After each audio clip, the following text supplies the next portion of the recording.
पैसे न दे तो वेतन तो अत्यंत भिकारी होऊन दारदारी नसे।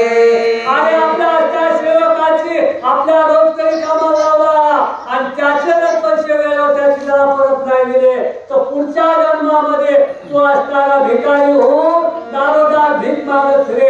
अशा प्रकारचे पाप आहेत ना ते माझ्या माथ्यावर बसो अशा पद्धतीत शपथ आणि हरणी आणि काळजा समोर घेत आहे। श्री पुरुष गुज बोलता जो जाऊन ऐके तत्वतम त्याचे श्री दुरावे जता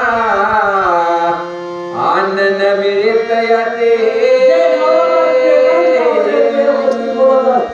आणि तो जर एखादा पुरुष त्या ठिकाणी ऐकत असेल चोरून ऐकत असेल तर त्याला अन्न करून उपाशी फिरावं लागेल त्याला अन्न कधी मिळणार नाही।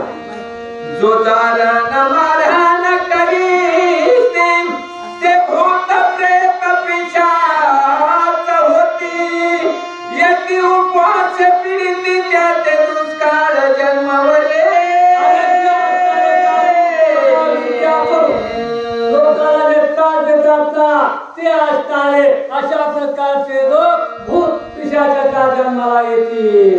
जे स्त्री रजस्वला होऊनी ग्रही वावरे जे पापिनी पूर्वज उद्धरी पडती पत्नी त्या ग्रही देव पितृगण नयती। अरे जर त्या रजस्वला असून 4 दिवसामध्ये आपल्या घरामध्ये वावरत असतील तर त्यांचे पूर्वज असतात नरकामध्ये पडतील। म्हणून 4 दिवस कसल्या प्रकारे स्त्रीने घरामध्ये प्रवेश करू नये अशा प्रकारची माहिती हरणी आणि त्या पादाला सांगू लागली।